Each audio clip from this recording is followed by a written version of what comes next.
క్రమంలో ఉమ్, అసలు ఫాడర్ కు సంబంధించి ఎన్ని ఇష్యూస్ ఉంటాయని చెప్పేసి మేము ప్రాబ్లమ్స్ ఫేస్ చేసాము. ఆ ఉమ్, ఇన్ని ప్రాబ్లమ్స్ ఉన్నాయి కదా, ఉమ్, సో మనం ఈ ఫాడర్ సైడ్ ఎందుకు వెళ్ళకూడదు, ఇండస్ట్రీ సైడ్ బాగుంది కదా, నేను కూడా ఇబ్బంది పడుతున్నా కదా, తోటి రైతులు కూడా ఇబ్బంది పడుతున్నారు అన్న ఉమ్. ఉద్దేశంతో సో దీన్ని చేయొచ్చు అనే ఉద్దేశం, ఈ బిజినెస్ అయితే బాగుంటుందని ఇందులోకి రావడం జరిగింది. అంటే సైలేజ్ మొక్కజొన్న ఏనా?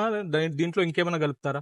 ಇಲ್ಲಿ కంప్లీట్ గా ఇప్పుడు మీరు ఇంతకు ముందు చూశారు కదా, అవును. పాలకంకి దశలో ఉన్నప్పుడు 75 to 85 డేస్ ఉన్నప్పుడు హార్వెస్టింగ్ చేయడం జరుగుతుంది. ఉమ్, సో కంకి కూడా మొత్తం అందులోనే కలిసిపోతుంది అనమాట. ఉమ్, ఒక ఎకరానికి మనకు 30 నుంచి 40 క్వింటాల జొన్నలు వస్తాయి, మన జొన్నలు కనుక తీసుకున్నట్టుంటే. ఉమ్, ఈ జొన్నలంతా అందులో కలిసిపోతున్నాయి కాబట్టి ఒక కేజీ సైలేజ్ మనం వాల్యుయేషన్ చేస్తే ఉమ్. ఒక కేజీ సైలేజ్ లో 200 నుంచి 220 గ్రాముల మక్కపిండి వాల్యూ వస్తుంది మనకు. అన్ని కంప్లీట్ కార్బోహైడ్రేట్స్ ఉంటాయి కాబట్టి అవును. ఎక్కువ పాలు ఇచ్చే అవకాశం ఉంటుంది. 15 to 20% పాలు పెరిగే ఛాన్సెస్ ఉంటుంది అనమాట. ఒక ఉమ్, గేదెకి వచ్చేసరికి మనకు 15 నుంచి 20 కేజీల వరకు వాడమని సజెస్ట్ చేస్తాము. ఉమ్. గొర్రెలు మేకలకు వచ్చేసరికి 2 నుంచి 3 కేజీలు వాడమని మనం సలహా ఇవ్వడం జరుగుతుంది. అంటే సాధారణంగా ఎలాంటి జీవులకి ఈ ఫీడ్ సార్, పెడితే బాగుంటది అంటారు?